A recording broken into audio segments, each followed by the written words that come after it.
गीता अमृतम में आप सभी का स्वागत है। तो हम आ गए हैं भगवत गीता अध्याय 14 प्रकृति के 3 गुण। तो 13वें अध्याय में पिछले अध्याय से भगवान ने इस ज्ञान की जो श्रृंखला है इसकी शुरुआत की और अर्जुन के माध्यम से हमको बताया क्षेत्र के बारे में, यानी कि शरीर के बारे में, क्षेत्रज्ञ यानी कि जो इंडिविजुअल सोल है और सुपर सोल है परमात्मा, उसके बारे में बताया। ज्ञान यानी कि पदार्थ और जो आत्मा है इसमें क्या अंतर है और इन दोनों का जो कंट्रोलर है वो कौन है उसके बारे में बताया। और ज्ञेय यानी खुद भगवान कृष्ण, प्रकृति और पुरुष, इसके बारे में बताया। और इस अध्याय में भगवान हमको भौतिक प्रकृति के जो गुण हैं इनके बारे में बताएंगे कि कैसे ये एक जीव को इस भौतिक जगत में बांधते हैं। और पिछले अध्याय में जैसे हमने देखा, भगवान कृष्ण कहते कि जीवात्मा कोई कार्य करता नहीं, हालांकि वो दिख रहा है कार्य करते हुए, पर असल में वो कोई कार्य नहीं करता। आत्मा कोई कार्य करता नहीं है, लेकिन जब वो भौतिक प्रकृति के कांटेक्ट में आता है, संपर्क में आता है, तो एक्चुअल में जो भौतिक प्रकृति के जो 3 गुण हैं वो कार्य करते हैं। उन 3 गुणों द्वारा जीव संचालित होता है। तो ये कैसे कार्य करते हैं, इसका मैकेनिज्म है वो कैसे चलता है।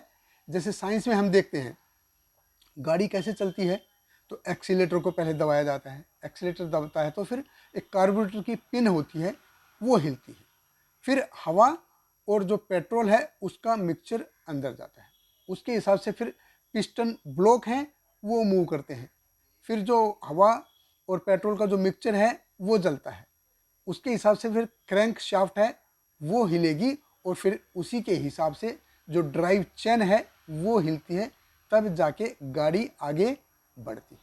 उसी प्रकार से क्या है, जीव है वो इस भौतिक प्रकृति में जब आता है, भौतिक जगत में जब आता है, तो प्रकृति के जो 3 गुण हैं वो क्रिया करते हैं। प्रकृति क्रियमाणानि गुण कर्माणि सर्वशः अहंकार विमूढ़ात्मा कर्ता अहम इति मन्यते। तीसरे अध्याय के 27वें श्लोक में हमने ये देखा कि प्रकृति के वो गुण हैं वो कैसे कार्य करते हैं, वो जो ड्राइव मैकेनिज्म है कैसे है, जिनसे सब कुछ चल रहा है। 3 गुण, इन्हीं के बारे में भगवान अभी इस अध्याय में बताएंगे। तो भगवत गीता अध्याय 14 श्लोक क्रमांक 1। श्री भगवान उवाच परम भूय प्रवक्ष्यामि ज्ञानानां ज्ञानम उत्तमं यत् ज्ञात्वा मुनयः सर्वे पराम सिद्धिमितो गता। भगवान ने कहा, अब मैं तुमसे समस्त ज्ञानों में सर्वश्रेष्ठ इस परम ज्ञान को पुनः कहूँगा, जिसे जान लेने पर समस्त मुनियों ने परम सिद्धि प्राप्त की है। देखिए, भगवान कृष्ण कह रहे हैं भूय, भूय यानी कि फिर से कहूँगा। अर्जुन को देखिए भगवान बार बार समझा रहे हैं। तो भगवान ने देखिए एक सहनशील गुरु होता ना, उसकी भूमिका में आ गए, उसके रोल में आ गए कि अर्जुन को बार बार समझा रहे और अर्जुन के माध्यम से हमें भी समझा रहे हैं।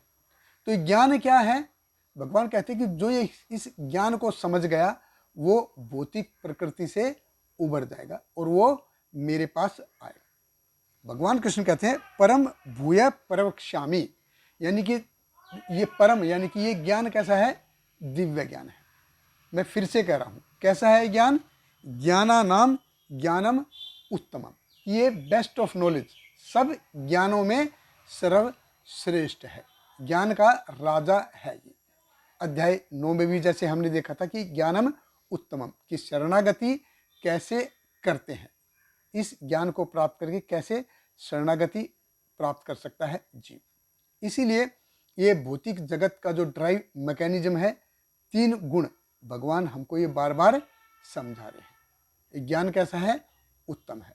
यत् ज्ञात्वा मुनयः सर्वे, कि साधारण जीव ने, जो दार्शनिक है, जो ज्ञानी, जो पुरुष हैं, जिन्होंने अपना जीवन इस भौतिक जगत से निकलने में लगा दिया है, इस जन्म मृत्यु जरा व्याधि का जो चक्र है इससे बाहर निकलने में लगा दिया है। भगवान कृष्ण कहते कि वो ये ज्ञान प्राप्त करके उन्हें मेरी सिद्धि प्राप्त हुई है।